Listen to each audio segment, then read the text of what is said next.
Hello, everyone. Welcome. I think we should get started because I believe we are live on YouTube. Matthew, Economic Development Committee Chair.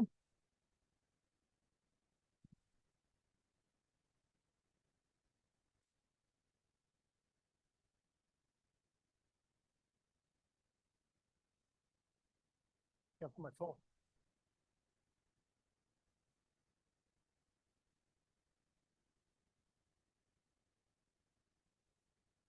Okay, I put notes. I did notes for you, Mariam. Okay, welcome everyone. We're here tonight for a special event for a wonderful person, a meet and greet. I believe that's what we were told this was, a meet and greet with some questions, which if I don't like the question, I will tackle you and throw you out. So be careful with the questions. To get started, I'm going to bring up Mr. Fred Senra, the owner of Fred Senra Way. He will be introducing our guest and our speaker today. Fred, come on up. I'm not going to talk a lot because I get in trouble when I talk a lot. And I always say, well, never mind. I won't say what I always say. All right. Well, it's good talking in front of people that you know, which is great, and family members and all that. But we're going to tell you about Mariam. I mean, I've had the privilege to serve with her in the Zoning and Planning Board for 5 years. I think I'm the one of the oldest members of the Zoning and Planning Board. I think I've been there for like 12 years. Mariam was elected to be our chairperson about a year and a half ago, and she has done a great job, always with making sure that we can help whoever comes in front of us to do whatever they feel like they want to do in their own homes or businesses or whatever. And she's always been kind to the people, sometimes much kinder than me.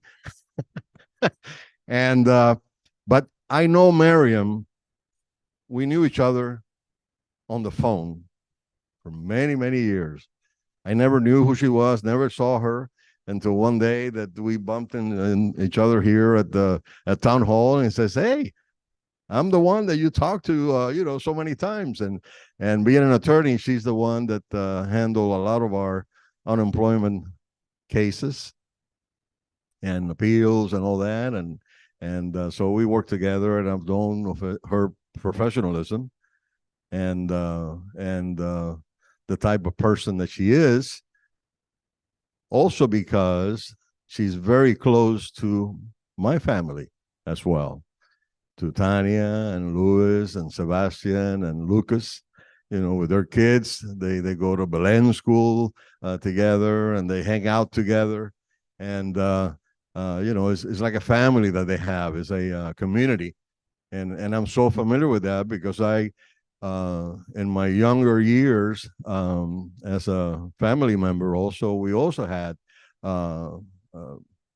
couples like you, that hung out together and did things together. Sadly now, after the years, most of our members have left us, but we still remember, and we always remember their presence and never forget. And most of all, our kids have been also touched by, by such a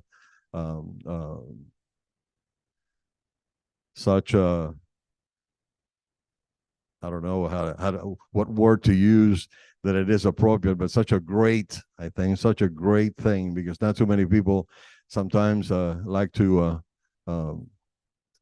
be vulnerable, with friends and whatever.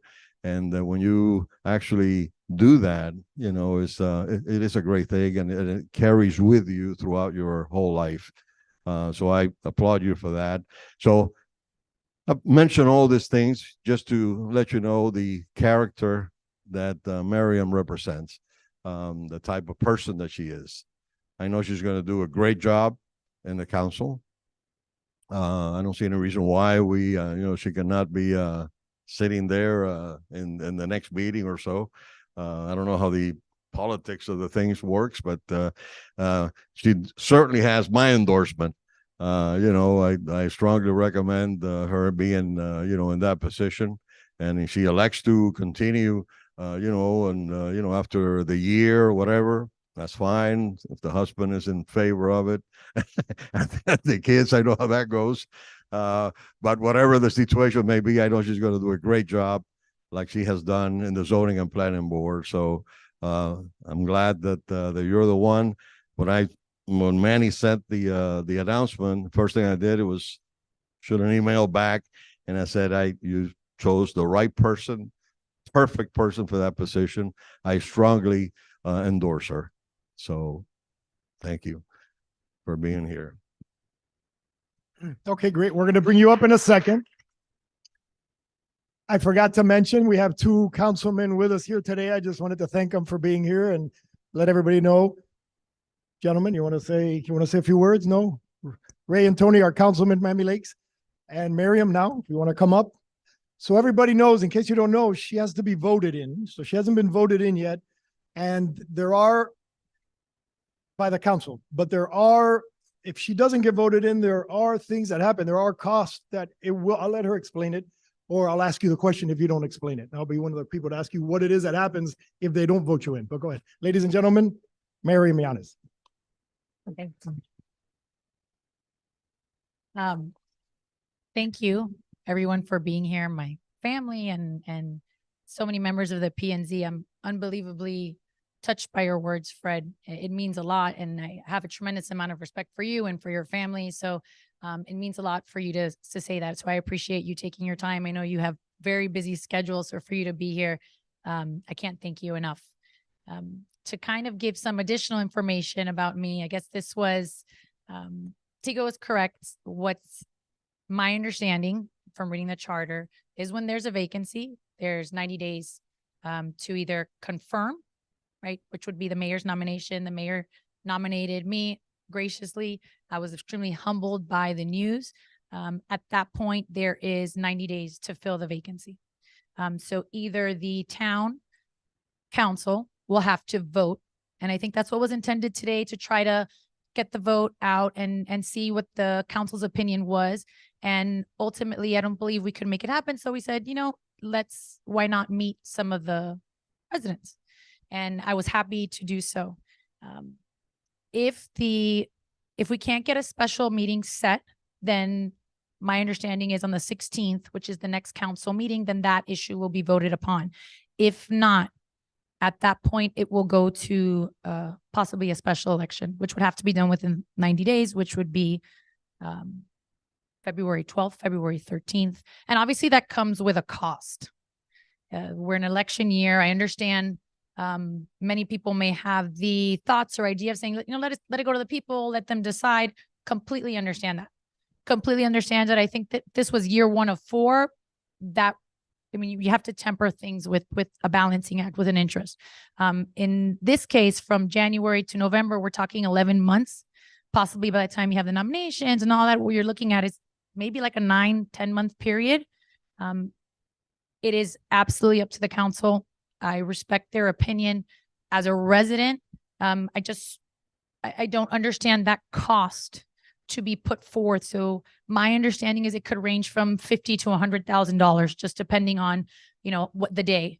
And again, for such a small period of time, when we already have an election upcoming, so we're entering an election year next month, that would just be my view as a resident.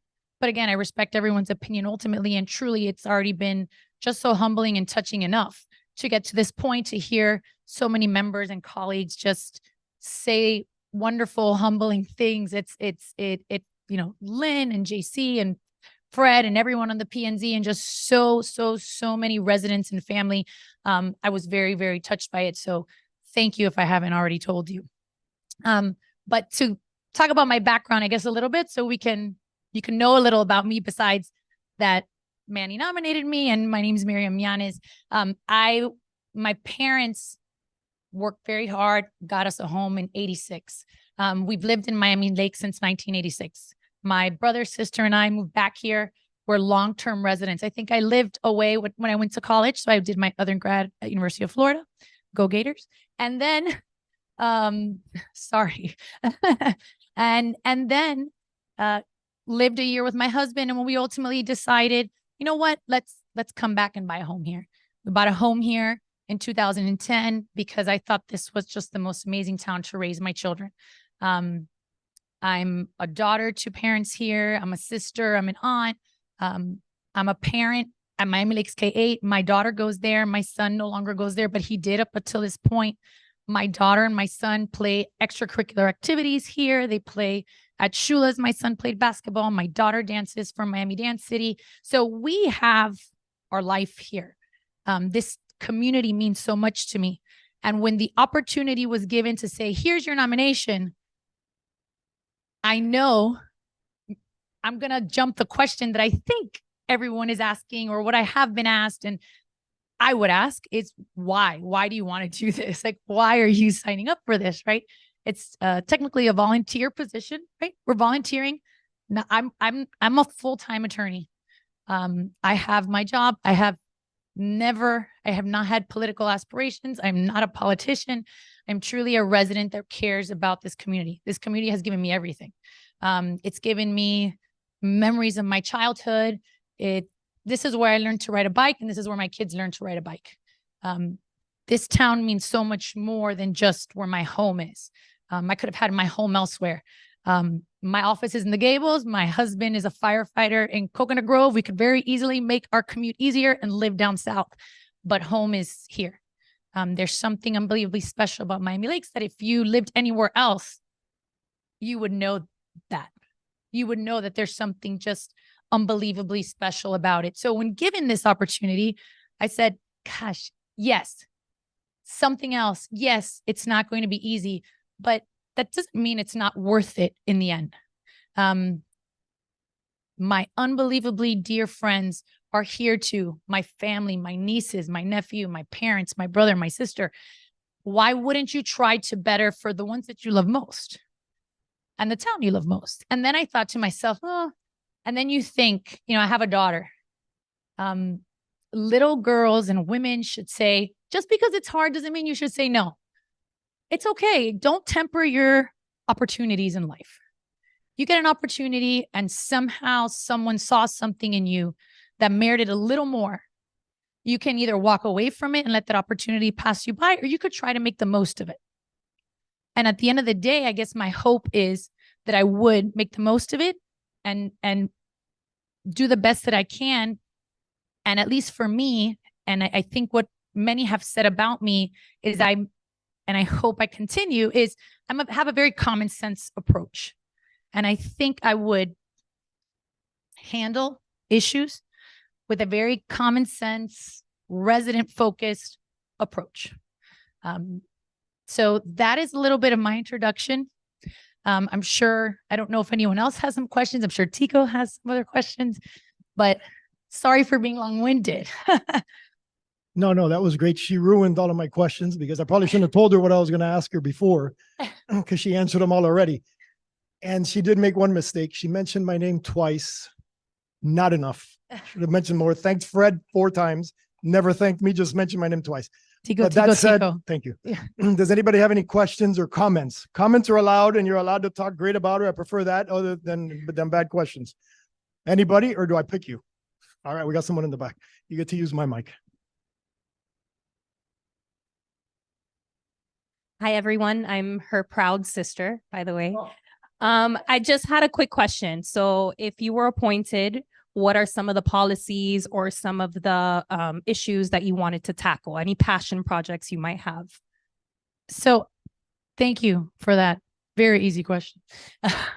So I like the word passion projects because I think as a resident, there's many things we're passionate about, but there's things that I'm passionate about and things that I have to recognize may not be able to be accomplished in a short period of time. I did in the Laker discuss the zip code. I think that's something that has really, really been important to every resident. I think it has been a thing for me over and over again. When you put in 33014, you could come out of one of 3 cities. I think it creates voter confusion. I think it's absolutely something that all the council would like to fix. I don't think it's just me. I think, though, as I've been told, it requires an act of Congress. I think the council has actively attempted to do that. I think I would happily do what I could to contribute to that. There are many other projects that have been discussed when I have spoken with some of the council members and when I have just listened to residents or watched the days.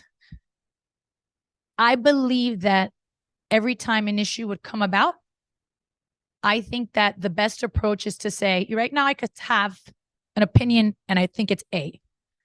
But I think when you sit down and collectively listen, your opinion might be C. And I think if you sit down and listen and try to have a little bit of empathy and try to understand someone else's viewpoint, maybe you might get to a consensus collectively. And I think that's what I tried to do in the P&Z. I think we all tried to do that. We all got an issue and said, okay, let's make this motion. Let's discuss. We didn't always end where we started, but most of the time we reached a consensus, a uniformity, an exchange. And I would love to see that happen. I would love to see more of a consensus. I would love to see more of an, hey, let's listen to each other. Let's see what we can do. And maybe we can find an alternative that makes us all happy, because I think anybody who campaigns and gives their time and gives their families time, we're all working towards a common goal, which is the town. Why would you do this? Why would you want to give your time if you didn't love this town, if it didn't mean something more? And I think everyone would want to work towards the same common goal. And I'm hopeful that some of those issues could be handled that way.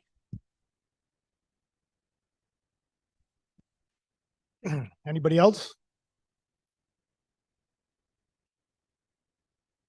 Hello, good evening. I'm JC Fernandez, and I have the honor of serving with Mariam on the Planning and Zoning Board. I just want to share that during the time that we've served together, she's a pragmatic, moderate, measured, and she chairs our board with integrity. So she has my support. I know it's not up to me, but I'm here to support her. Thank you. I'm Lyn Matos, and it's just an honor to be sitting here and listening to you speak. Proud of you always. You have my complete support. We're so proud of the job that you do as chair of Planning and Zoning. Thank you. You serve with such integrity and such passion. Anyone who's in your position as a potential appointee for this role, the fact that you have such a long tenure here, that your family is here. We've known each other a long time. I know your family. Every word that Fred says about you, we know to be the truth. So again, proud of you, honored to be here, honored to serve with you. You have my full support. Thank you very much.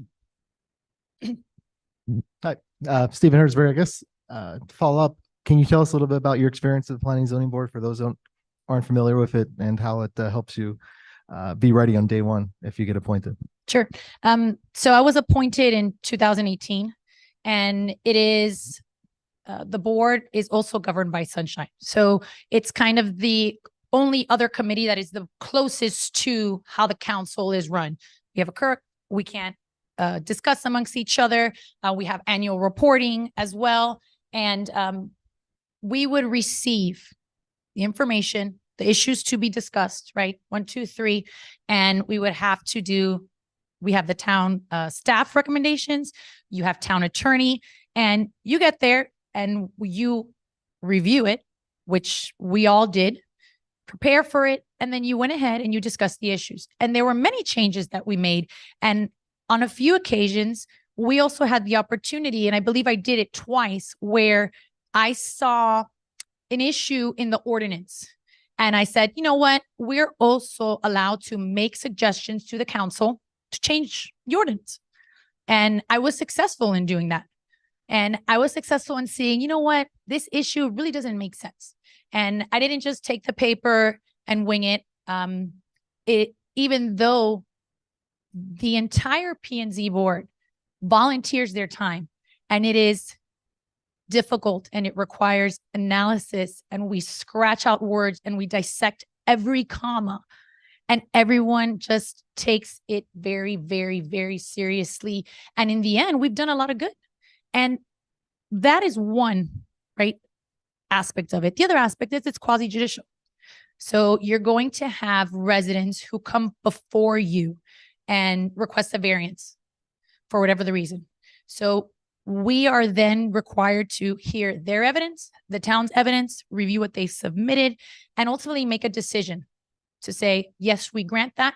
No, we don't grant that. And many times we have bridged the gap and say, we'll grant it, but we'll grant it at this. And my experience on P&Z has really shown me that when I have thought one way, or when another fellow board member has thought another way, we have, through conversation, thought about an even better alternative. Because I really do believe in empathizing with the resident who is actually making their home better, is really trying to put money into the town, is really trying to beautify it. But we do have to temper that with the aesthetic of the town. And we do have to temper that with, you know, can you actually go to the tide line or not? Is that really appropriate? It requires a lot of information, a lot of time, a lot of mindfulness.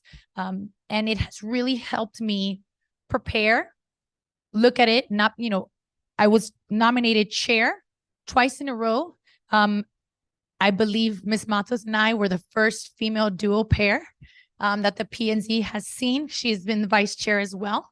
And we really have taken our position seriously, and at the same time, try to have some empathy with the resident, because it's not just the book. It's not just the rule. I'm an attorney, like they've mentioned, and I just think everything's a case-by-case basis. I don't think you can see the same thing the same way each time, because every aspect may have some sort of a unique situation. Not everyone's request for a pool is the same, and not everyone's request for a fence was the same. There were buildings that wanted variances, big companies, new business coming in, important information that the council wanted to put forth.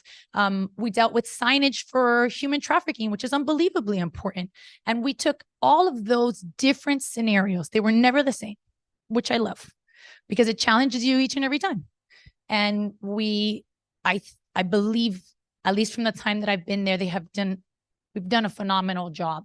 We've done our best. We tried to be empathetic, but at the same time, within the bounds of what we are allowed to do. It's good.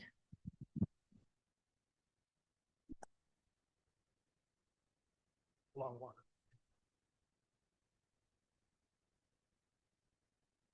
Oh, hello. Hi. So it's nice to meet you. I'm Corey.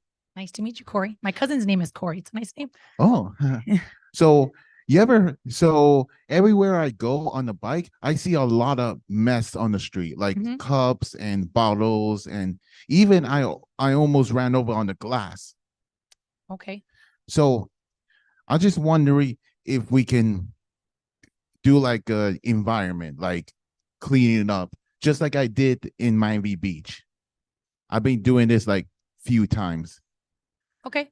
So I think whenever, like I mentioned before, when an issue will come before us, I think I view myself of hopefully one of 7. I think collectively we make the decision, and I think the health and safety of the residents, it's top priority. So if that would be something that the council would want to discuss and that would come forward, I think obviously litter shouldn't be appropriate, especially anything that could possibly hurt you. Oh, well, I mean,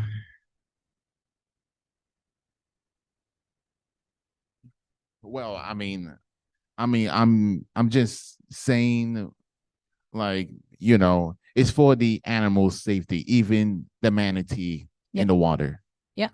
I agree. Yes, and I hope they won't eat something that's not food. Agreed. Mhm. Thank you. Ooh, one other hand. Thank you for coming. I've never met you before.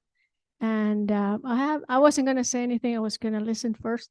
But there's an issue that has been concerning me for a while. Is we adopted a zoning planning ordinance.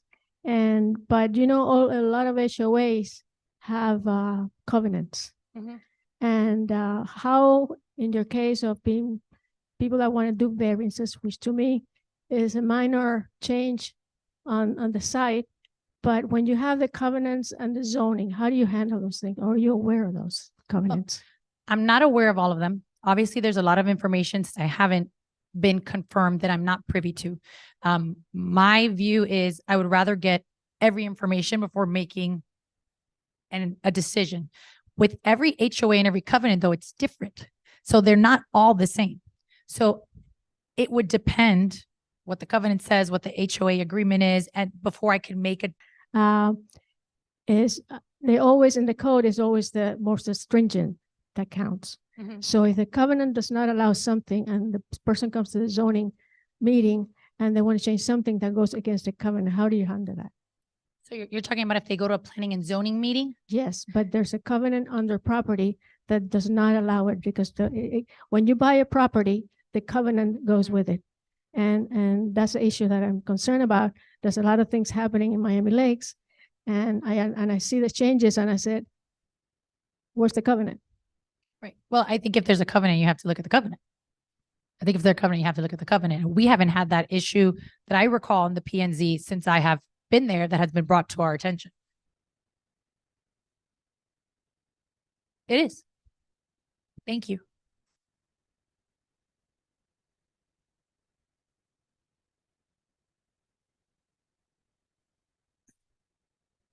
That's it? Anybody else? Break time. Oh, it's just when I was about to start singing.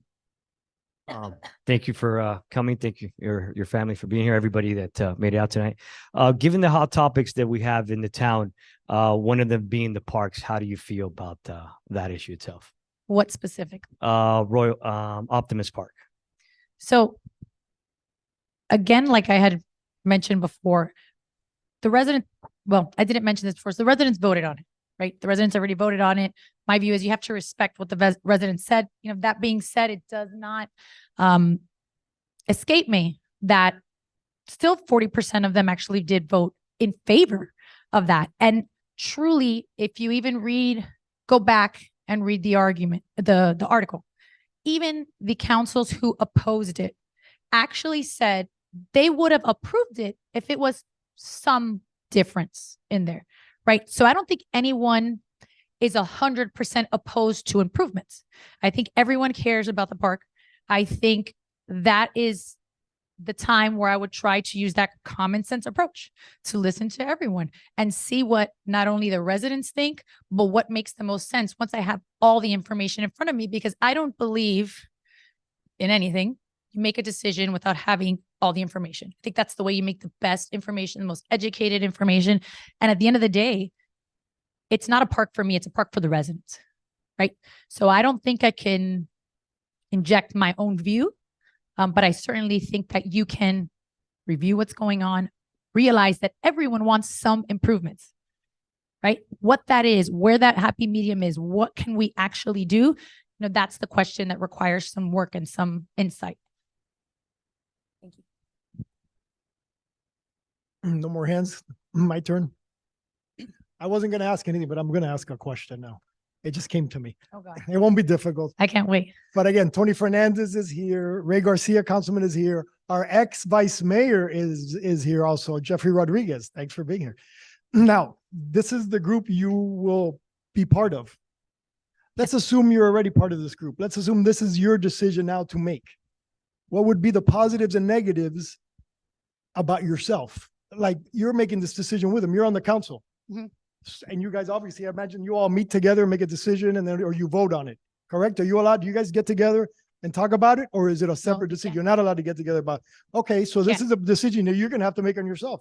So why? Why yes? So, Why so, a yes vote for yourself or why a no vote for yourself? so I guess what I would bring is I am empathetic.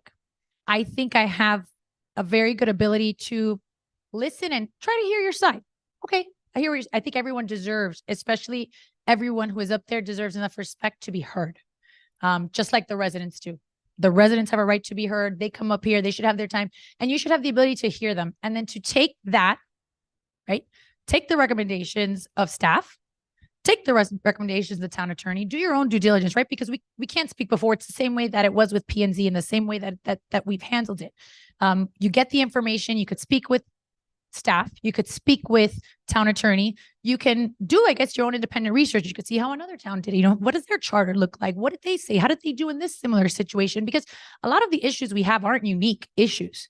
They're issues that have risen by not necessarily even local. You could look at Orlando, or you could look at Jacksonville, or you could look at Tallahassee. You could see similar issues that they have tackled and take that approach. And I think that what I would bring is that ability to say, hey, let's hear each other out. That kind of makes sense.